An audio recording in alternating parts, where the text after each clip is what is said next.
चलिए समझते हैं फोटो इलेक्ट्रिक इफेक्ट और इसके 4 इंपॉर्टेंट ग्राफ्स के बारे में। जब किसी मेटल के ऊपर कोई भी लाइट गिरेगी तो वहां से इलेक्ट्रॉन क्या है बाहर निकल जाएगा।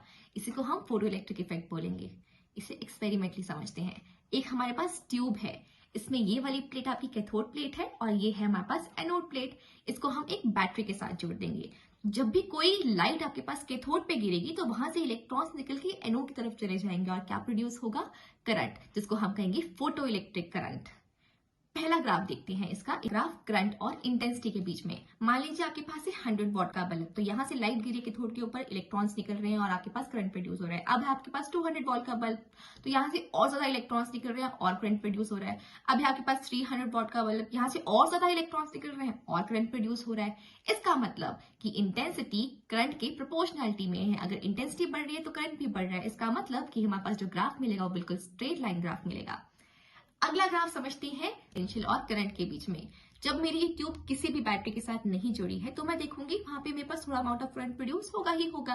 आप रेड डॉट से देख सकते हैं ग्राफ में। और जब मैंने इस ट्यूब को किसी बैटरी के साथ जोड़ दिया, एनोड को मैंने पॉजिटिव के साथ जोड़ दिया, कैथोड को मैंने नेगेटिव के साथ जोड़ दिया, तो मैं देखूंगी जब लाइट गिरेगी कैथोड के ऊपर तो इलेक्ट्रॉन्स मेरे पास एनोड की तरफ जाएंगे ही जाएंगे।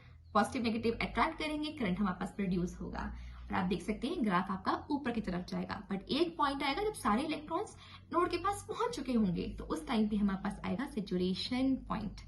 अब मैं बैटरी को रिवर्स कर रही हूँ। एनोड अब मेरा नेगेटिव बन रहा है, तो इलेक्ट्रॉन जो कैथोड से निकल रहे हैं वो नेगेटिव इलेक्ट्रॉन नेगेटिव एनोड के पास क्यों जाना चाहेगा?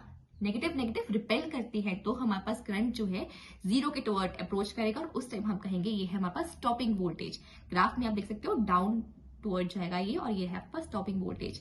अगर मैं कोई और इंटेंसिटी ले लूं जो I1 से बड़ी है तो आपके पास ग्राफ कुछ इस तरह से होगा। और इस टाइम पे आपके पास जो किनेटिक एनर्जी रहेगी वो EV0 के बराबर रहेगी, वे V0 इज स्टॉपिंग पोटेंशियल। अगले third and fourth graph related videos में।